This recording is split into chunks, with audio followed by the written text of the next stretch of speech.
Okay. One Piece chapter 1036. I gotta say, I like what Oda did here. I got a feeling in the last chapter, this might have been what he was going for with the parallels between Zoro and with King, because you had that moment where King was being experimented on in the last chapter and he was held captive. And when we first meet Zoro, you have Luffy, where Luffy catches him where the Marines have him. It was one of those things where you look at it and you could see what you could see what Oda was trying to do with Zoro and King, but I wasn't always sure. I was like, well, maybe I'm just reading too much into that. In the next chapter, in this chapter, like Oda just puts it right in your face. Oda's like, yeah, like the same way that King was telling Kaidou, like, look, like, I think you're Joy Boy. I think you're going to end up changing the world. But here's the thing, legends might be legends, but I seek nothing else from you. My life belongs to you. Just continue to be the strongest. You see, he's putting all this faith into him and he's making this vow that he's never going to lose any type of fight. And it's the same thing with Zoro when Zoro lost his fight against Mihawk, and Zoro had that moment where he tells Luffy when he's crying and everything, he's like, look, like, I'm never gonna lose again until you become the king of the pirates either. And you see how the chapter opens up where you got both of these characters kind of mirroring each other, and then at the end of the chapter you got Luffy and Kaidou, they're mirroring each other as well. This was a very brilliant open and close in terms of what Oda did here. And I gotta say, like, just the extra eye candy shots where you got Zoro as he's beginning to descend after the attack and he gets those finishing blows off on King. You have this moment where everybody's looking at it and they're getting the reports and like, oh my god, King is just falling. And that lets you know right there, like, King and Queen, they finally fallen on the chessboard, and those boys from the world government, that's not something that they were necessarily thinking about, and they realized that they've underestimated the Straw Hats right here, and they knew there was an opportunity that they might win. But now that the strongest members of the Tobiroppo have all been taken down, now that Kaidou's men are falling like clockwork, the only real chess pieces left on the board, and they're still really big chess pieces, are Big Mom going up against Law and going up against Kid, and then you got Luffy going up against Kaidou. But also you have what's going on with the wild card situation where you got Momo trying to keep the island from falling onto the Flower Capital, and then you got Yamato trying to prevent Kanjuro's hatred and that curse from going down there and exploding all the weapons that are at the bottom of the island. So you got a few different kegs that look like they might be going off, and you see things are really starting to break in the favor of the Straw Hats. And so they have a moment where they say like, hey, like, we need to reconsider what's going on here. And the scene then shifts over where you got Yamato and she's running alongside one of her helpers, and she says like, hey, I need you to take out that dude sleeping right there. We don't have time to try and get to the key. That's the door to the basement armory. Get him out of my way. And so when Fuga is able to knock out the dude that's guarding the basement, Yamato just takes off running right into there. And so you can tell that like Yamato's probably going to be getting her time to shine in a moment. And as that battle starts going on, and as that goes on, you have the battle with Usopp where Usopp is doing the most Usopp thing ever. He's acting like a coward, but what I love here is that even though you get the comedy and you see Usopp with tears in his eyes, snot in his nose, he's running, he's clinging to life, Usopp is still doing some major damage. And it's just a sign that like Usopp, for as much of a crybaby as he is, he's actually gotten pretty damn strong. And so you have a moment where Usopp is looking over at Kin'emon, and Kin'emon's like, just leave me, rescue Kiku. And then Kiku's like, no, Kin'emon, I'm gonna stay here with you, I'm gonna die as well. And Usopp's like, I don't get you samurai at all. Like, dude,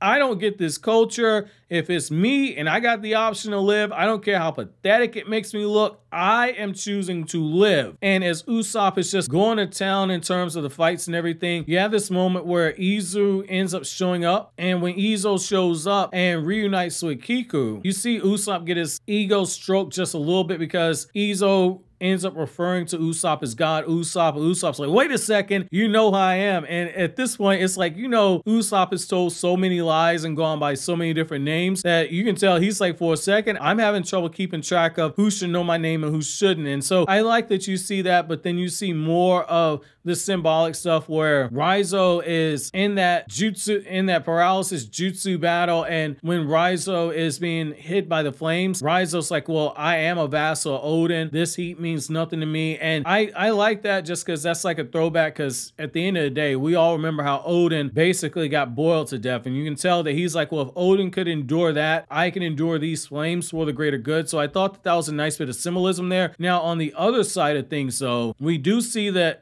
Drake Drake has ended up falling, but Apoo is able to escape. And so that's when we get more of the update from the world government, and they're basically saying we need to hurry up and leave this castle. However, here's the thing: if this new generation is able to pull off this fight and they're actually able to win, they're able to bring down Big Mom, they're able to bring down Kaidou, the word of this is going to spread. This is going to fan the flames all across the world. There are small battles that are taking place across the world as things are occurring right now. The next few minutes are going to decide the course of history in the One Piece world. And the chapter ends off where you got Luffy and Kaidou, they're exchanging blows. You got Luffy using his armament hockey. You got Luffy using the gum rock gun. And I like that you have this moment where like Luffy and Kaidou both end up taking huge blows. They end up getting knocked down. However, Luffy gets back up onto his feet before Kaidou. Both of them got that sick look on their face where both of them, they got blood eking out of corners of their mouth and their face, but both of them are having fun. You can tell the Luffy versus Kaidou fight, this one's winding down a little bit. I think Luffy still got some more in the can to try and whip out here, but what I like about what we're seeing right here is that Luffy is getting ready to take one monumental step forward if he can bring down Kaidou, because